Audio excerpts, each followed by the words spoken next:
మా అన్నయ్య గారి పేరు సన్నీ శామ్యుల్. ఆయన మంచి పరిచర్య, మిషనరీగా ఆయన అనేకమైన రాష్ట్రాల్లో పరిచర్య చేస్తూ ఉన్నతమైన ఉద్యోగాన్ని విడిచిపెట్టి ప్రభు పని చేయాలని మా నాన్నగారు 83వ సంవత్సరంలో 1983లో గవర్నమెంట్ ఉద్యోగాన్ని విడిచిపెట్టి పరిచర్యకు వచ్చారు. ఆ పరిచర్యకు వచ్చిన దినాల్లో చాలా కష్టాలు, చేదైన అనుభవాలు గుండా ప్రయాణం చేశాం. మా నాన్నగారికి సంతానం లేనప్పుడు నాకు ఎంతమందిని అయితే సంతానం ఇస్తావో అంతమందిని నీ పరిచర్య నిమిత్తం నేను పెంచుతాను ఆయన, నీకు అర్పిస్తాను తండ్రి అన్నప్పుడు 4 సంతానాన్ని ఇచ్చాడు. 4 మా నాన్నగారు మాదిరి మా ఫాదర్స్ అందరూ కూడా మంచి ఉద్యోగాలు సంపాదించి ఉద్యోగాలు చేస్తూ ఉద్యోగాలు విడిచిపెట్టి పరిచర్యకు వచ్చారు. మా తాతల దగ్గర నుంచి కూడా మమ్మల్ని అదే మార్గంలో పెంచాలని మా నాన్నగారి తీర్మానం. అలాగే మా పెద్ద దేవుని సేవకులు సన్నీ శామ్యుల్, యూట్యూబ్లో సెర్చ్ చేయండి. అట్లాగా ఒక మంచి సాఫ్ట్వేర్ ఉద్యోగం చేస్తూ ఉన్నతమైన పరిచర్ని కలిగి ఉండగా ఉద్యోగాన్ని విడిచి పరిచర్కి రావాల్సిన సమయం వచ్చినప్పుడు అట్లానే ఉన్నతమైన ఉద్యోగాన్ని విడిచి పరిచర్యకు వచ్చారు. ఈ విషయాన్ని తెలుసుకున్న డాక్టర్ రాజశేఖర రెడ్డి గారు అల్లుడు గారు, కూతురు గారు షర్మిల మేడం గారు పిలిచి, అయ్యా నీ పరిచర్యని, నీ వైరాగ్యాన్ని మేము చూసాం, మా దగ్గర నమ్మకంగా పరిచర్య చేసేవాళ్ళు కావాలి, మేము 1000 మందిరాలు పైగా కట్టిద్దామని అనుకుంటున్నాం. ఆంధ్ర తెలంగాణ రాష్ట్రాల్లో అలాగనే అనేకమైన సభలు పెట్టాలనుకుంటున్నాం. ఏడబ్ల్యూ మినిస్ట్రీస్ తరఫున మా దగ్గర నమ్మకంగా పరిచర్య చేసేవాళ్ళు కావాలి, మీరు ఉన్నతమైన ఉద్యోగాన్ని విడిచిపెట్టి వచ్చారని తెలిసింది అని వారు కబురు పెట్టినప్పుడు ఆయన అన్న మాట, అయ్యా నేను ఉద్యోగాన్ని విడిచిపెట్టి వచ్చాను, మరలా మీ దగ్గర ఉద్యోగం చేయడానికి అన్న మనసు అంగీకరించట్లేదు అని చెప్పినప్పుడు, అయ్యా ఉద్యోగం కాదు ఇది, దేవుని పరిచర్య, అనేకమైన మందిరాలు కట్టించాలి అని ఒక తీర్మానము మేము కలిగి ఉన్నాం. ఆ దర్శనాన్ని బట్టి మీరు మా దగ్గర కొన్ని దినాలు పని చేయాలి అని అన్నప్పుడు ఈ ఆంధ్ర తెలంగాణ రాష్ట్రాల్లో చాలా మందిరాలు ఆయన కట్టించడానికి ఆ సేవకుల ద్వారా, ఆ మంచి భక్తుల ద్వారా మందిరాలు కట్టించడానికి ఆయన ముందుకు వచ్చారు. అట్లాగా 17, 18, 19 సంవత్సరాల్లో 2016, 17, 18, 19 సంవత్సరాల్లో అనేక మందిరాలు కట్టించి ఏడబ్ల్యూ మినిస్ట్రీస్ తరఫున అనేకమైన మహాసభలు పెట్టించడానికి వారు ఫైనాన్షియల్ అకౌంటెంట్గా అక్కడ పనిచేస్తూ లాస్ట్ పాండమిక్ టైంలో 31 సంవత్సరాలు ఆయనకి కోవిడ్ టైంలో జూన్ 28వ తారీఖున దేవుని సన్నిధికి వెళ్ళిపోయారు. మీరు సన్నీ శామ్యుల్ లాస్ట్ మెసేజ్ అని యూట్యూబ్లో సెర్చ్ చేయగలిగితే ఆయన మెసేజ్ వస్తుంది. ఇక సేవకులు మీలో ఎవరైనా చూశారండి? మీ అందరికీ వందనాలు. ఆయన అన్న మాట, ఆయన ఒక 2 నెలల నుంచి దేవుని సన్నిధికి వెళ్ళడానికి ప్రిపరేషన్ అవుతూ ఉన్నారు. అనేక మంది ఆన్లైన్ సేవకులతో ఈ విషయాన్ని పంచుకున్నారు.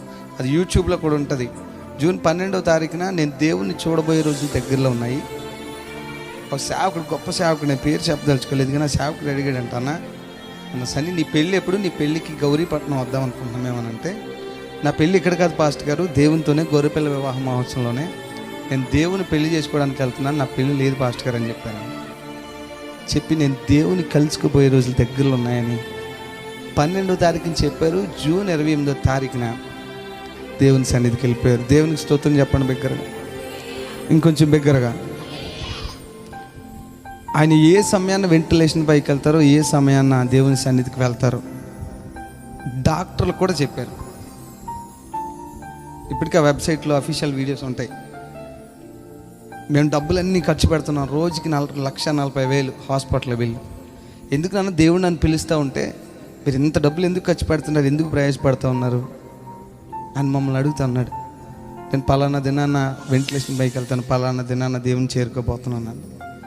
అయినా తమ్ముళ్ళుగా మాకున్న ప్రేమను బట్టి దేవుడు ఏ క్షణాన్ని కృప చూపుతాడేమో అని చెప్పి ప్రయాసపడ్డాం. అనేక మంది మంత్రులు, ఎమ్మెల్యేలు చాలా రికమెండేషన్లు, చాలా హైఫై హాస్పిటల్స్లో ట్రీట్మెంట్ జరుగుతూ ఉంది. వారు చెప్పిన సమయానికి దేవుని సన్నిధికి వెళ్ళిపోయారు. అప్పుడు ఆయన ఏ క్షణానైనా బ్రతికే అవకాశాలు, ఇంటికి వచ్చే అవకాశాలు ఉంటాయి. తండ్రి 7 నెలలు నేను మీటింగ్స్ పెడుతున్నాయి. అనేక మంది గనులైన సేవకులు, జఫన్య గారు, జ్యోతిరాజయ్య గారు, మంగాచార్యులు గారు, పాల్సన్ గారు, ఇంకా చాలామంది సేవకులు, పేర్లు చెప్పలేను కానీ ఈ సేవకులందరూ బ్రతకాలని ప్రార్థన చేస్తూ ఉన్నారు. కొంతమంది అయితే ఫోన్లు చేసి దేవుని చేరుకోబోతున్నాడు, మీరు ధైర్యంగా ఉండండి అని చెప్పిన సేవకులు కూడా లేకపోలేదు. మమ్మల్ని బలపరిచారు. ఆ సేవకులను బట్టి స్తోత్రం చెప్దాం. ఇంకొంచెం బిగ్గరగా చెప్పాలి, హల్లెలూయా. నేను అనుకున్నాను అన్నయ్య క్షేమంగా ఇంటికి వస్తే 7 నెలలు మీటింగ్స్ పెడదామని అనుకున్నాను. ఇంకా ఆయన 28వ తారీఖున దేవుని సన్నిధికి వెళ్ళారు. ఆ రోజు మా నాన్నగారు అన్నారు, మేము ఎలా చెప్పాలి నాన్నగారికి అన్నయ్య దేవుని సన్నిధికి వెళ్ళాడని. మేము అలా చాలా టెన్షన్ పడుతూ ఉన్నాం. బంధువులందరూ వచ్చారు. ఎలా చెప్పాలి అర్థం కావట్లే. ఆయనకి ఎందుకు అర్థమైంది. ఒక మాట చెప్పండి, అన్నయ్య దేవుని సన్నిధికి వెళ్ళాడా, ఎందుకు టెన్షన్ పడుతున్నారు, ఆ టెంట్లు అవి వచ్చినాయి ఎందుకు వచ్చినాయి అని అడిగారు. మేము ఇంకేం చేయాలి తెలియక దేవుని సన్నిధికి వెళ్ళారు డాడీ అని అంటే, ఆయన హ్యాపీగా కూర్చుని బాడీ రాగానే ఒక 2 నిమిషాలు ఆయనే ప్రేయర్ చేసి, నా కొడుకు పలానా దేశంలో ఉన్నప్పుడు చాలా గొప్పగా చెప్పుకున్నాను, పలానా ఉద్యోగం చేసినప్పుడు చాలా గొప్పగా చెప్పుకున్నాను, పలానా వ్యక్తి దగ్గర పలానా సేవకుడి దగ్గర పనిచేసినప్పుడు ఆ పరిచయలో పనిచేసినప్పుడు కూడా చాలా గొప్పగా చెప్పుకున్నాను, ఇప్పుడు చెప్తున్నాను నా కొడుకు పరలోకంలో ఉన్నాడు అన్నారు. బిగ్గరగా స్తోత్రం చెప్దామా, చప్పట్లు కూడా కొట్టచ్చు. ఆయన అన్న మాట, అనిల్ కుమార్ గారి దగ్గర లేకపోతే సీఎం గారి ఆఫీస్లోనూ పని చేస్తే గొప్పగా చెప్పుకున్నాను కదా, ప్రధాన యాజకుడి దగ్గర నా కొడుకు పని చేయడానికి వెళ్ళాడు, నా ప్రార్థన, నా ప్రయాస, నా ప్రతిష్టత, నా పరిచర్య కోసం విజ్ఞాపన చేస్తున్నాను నా కొడుకు అన్నారు. బిగ్గరగా చప్పట్లు కొట్టండి. ఆయన మాటలు మమ్మల్ని బలపరిచినాయి, మా ముగ్గురు అన్నదమ్మల్ని, మా పరిచర్ని. 28వ తారీఖున దేవుని సన్నిధికి వెళ్ళారు. జూలై 1 నుంచి 30వ తారీఖు వరకు 30 దినాలు ఉపవాస కూడికలు పెట్టారు. ఇప్పుడు చప్పట్లు కొట్టండి. ఇంక పెద్ద కార్యాలు చిన్న కార్యాలు ఇంకేవి ఉంటాయి కదా, ఇవేమి ఉండవు. ఇంకా 30 రోజులు ఉపవాస కూడికలు పెడితే చర్చ్ కన్స్ట్రక్షన్లో ఉంది మాది. మధ్యలో ఒక రిబ్బన్ కట్టారు. నిరీక్షణ లేని ఇతరుల వల్ల మేము దుఃఖించాం, మాకు నిరీక్షణ ఉంది, మమ్మల్ని ఎవరు ఓదార్చకూడదు.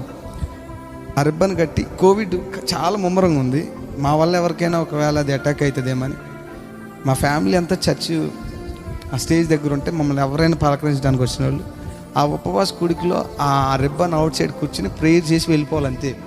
కనీసం పాస్టర్ గారు బాగున్నారా, ఏం జరిగింది, ఎలా ఉందని అడగడానికి కూడా లేదు. అలా 30 దినాలు ఉపవాస కూడికలు ఏర్పాటు చేశారు.